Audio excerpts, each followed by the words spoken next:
Hi everyone, my name is Rudy Emmanuel Trapal. I'll be talking about history of cataloging and classification ancient times. Cataloging, or cataloging or library cataloging, is the process of creating and maintaining bibliographic and authority records in the library catalog, the database of books, serials, sound recordings, moving images, cartographic materials, computer files, e-resources. Why cataloging important? Cataloging helps you understand what you have, where it is located on display, in store, on loan, and what stories it tells. It helps you prioritize work and resources through understanding how important any given item is. The first cataloging ancient times. The first known cataloging occurred with ancient library consisting of clay tablets. A list of available type of material was displayed at the entrance of each room. There is evidence of catalogs dating back to approximately 310–240 BC. Libraries have made use of catalogs in some form since ancient times before the Christ. The library ashore Bani Paul of ancient city of Nineveh had the first classification and cataloging system, which is located in present-day Iraq. The first known cataloging occurred with ancient library consisting of clay tablets. Who is the founder of cataloging? It was published by Aldus Pius Manutius in Venice, 1498. Manutius founded his company, the Aldine Press at Venice, in 1495.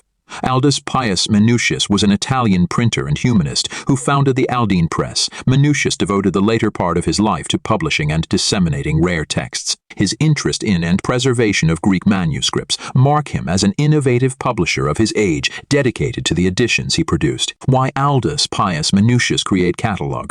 Manutius wanted to produce Greek text for his readers because he believed that works by Aristotle or Aristophanes in their original Greek form were pure and unadulterated by translation. Before him, publishers rarely printed volumes in Greek, mainly due to the complexity of providing a standardized Greek typeface. Founded his company, the Aldine Press at Venice, in 1495, and wanted to accurately print the first editions of many Greek and Latin classics.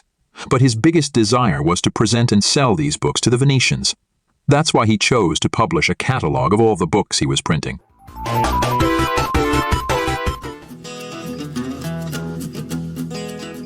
Hi, I'm Chris, second-year Bliss student. In many parts of the medieval culture, literacy was rare.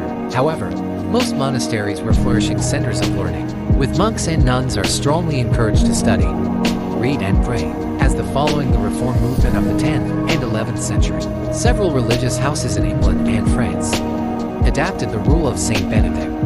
In the 6th century, Saint Benedict established the Benedictine rule. It emphasized learning and provided monks with spiritual guidance. Monks would eat in silence while someone reads suitable books aloud.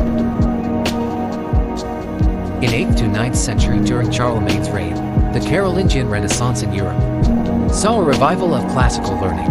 Also, the term classical and patristic literature refers to the body of works authored by Christians, prior as excluding the New Testament.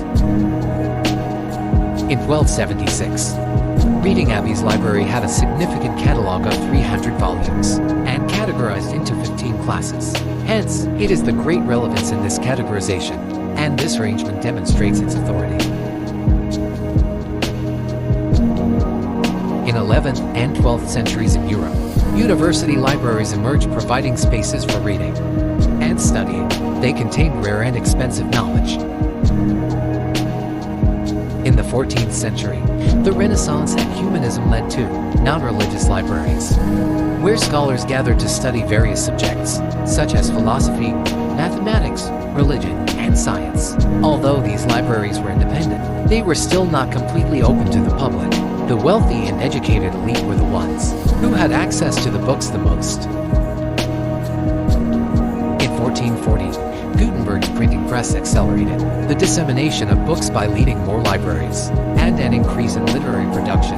As a result, more of libraries are opened, and writers created more works than ever before.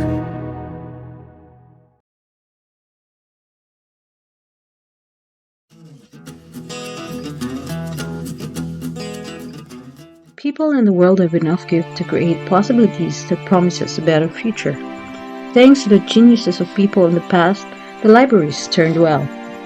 Cataloging and classification are significant functions that organize every material inside a library. During the modern era, librarians really tried to create a standard process for organization and classification of resources that libraries are using now. In 1595, the first catalogue for English books was written by Andrew Monsell. In 1841, the first major cataloging code was issued by Anthony Panizzi.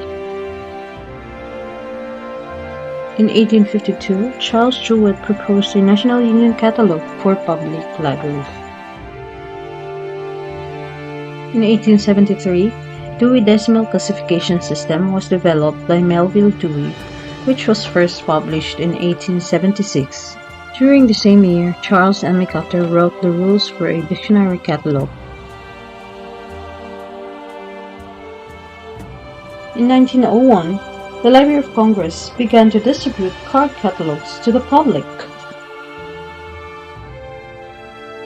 And in 1908, Anglo-American Catalog Rules for author and title entries were created. See how the library processes evolve? There's more, especially for the contemporary times.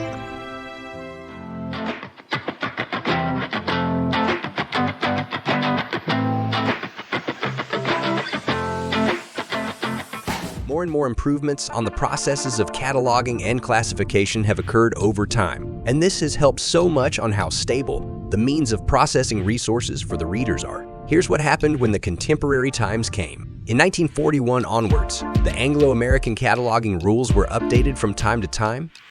In 1949, the Library of Congress published rules for descriptive cataloging.